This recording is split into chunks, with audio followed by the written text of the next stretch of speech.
Dark Myth WuKong, Chapter 46, Near Death.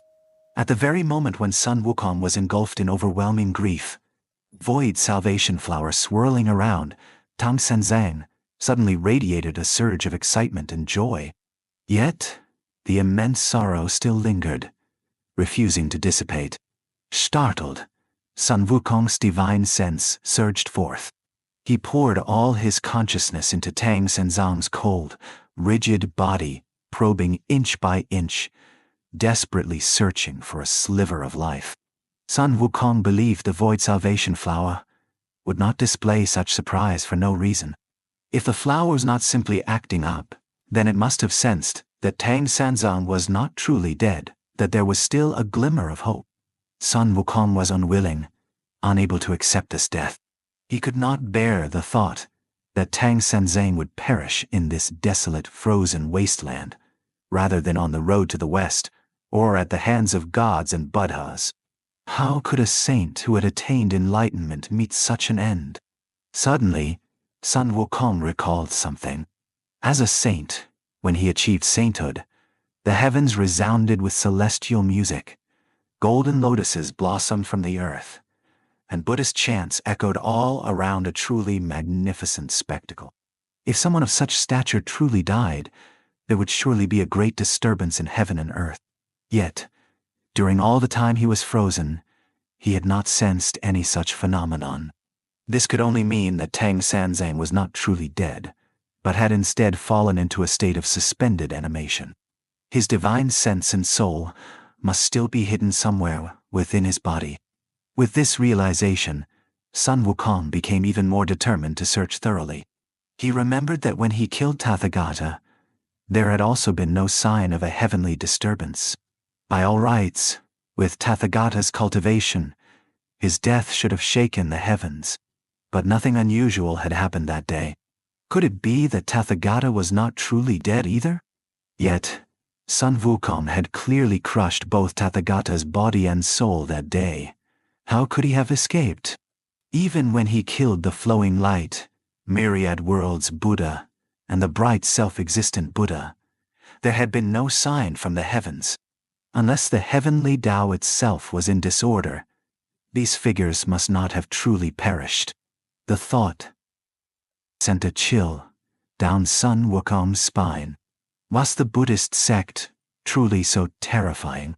He shook his head, pushing aside such thoughts, and focused on searching for Tang Sanzang's soul, determined to find where it was hiding.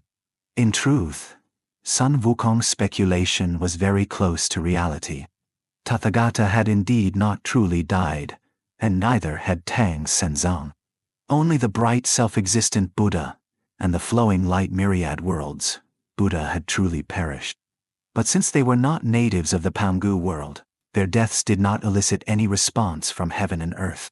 Sun Wukong could not possibly know all of this. At last, after 7 consecutive searches, a wave of wild joy surged within him. Sun Wukong had discovered that Tang Sanzang's divine sense and soul were both hidden within his eyes. The left eye held the divine sense, the right eye the soul. If not for the void salvation flower's constant presence around Tang Sanzang's eyes, Sun Wukong would never have guessed that the divine sense and soul had chosen the eyes as their refuge. Now that he had found them, it was simple. He only needed to extract the divine sense and soul from the eyes and seal them within the world inside his golden cudgel. Later, when he found a suitable treasure to recreate a body, he could restore Tang Sanzang to life. But as Sun Wukong separated the soul and divine sense, he suddenly lost control.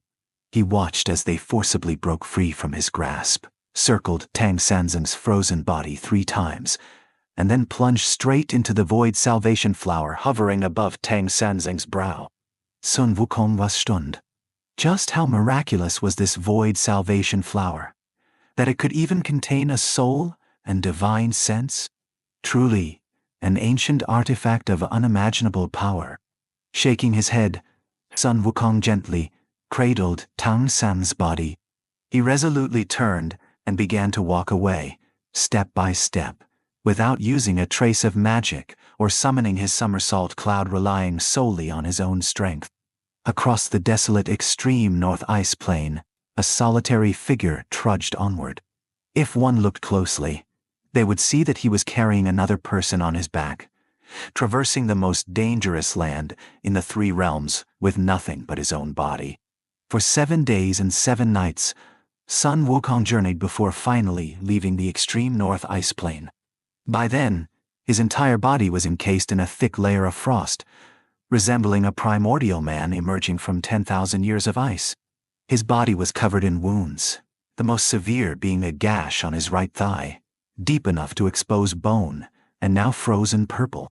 Yet the person on his back showed no sign of injury, their clothes immaculate. Atop their head, a translucent little flower spun ceaselessly, casting down multicolored rays of light that gently healed their body.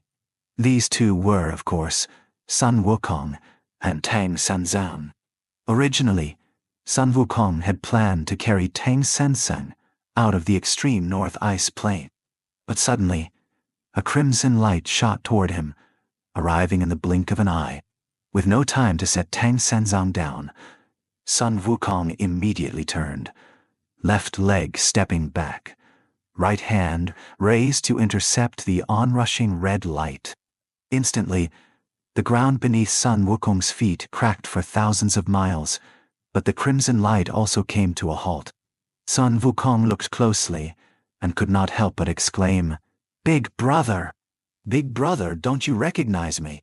That crimson light was none other than the Bull Demon King in his true form. Yet, it seemed the Bull Demon King had completely lost his consciousness, ignoring Sun WuKong's call. Recognizing his old brother, Sun WuKong withdrew some of his strength, but the Bull Demon King suddenly pressed his attack, catching Sun WuKong off guard. In that perilous moment, Sun WuKong twisted his body, shielding Tang Sanzang behind him.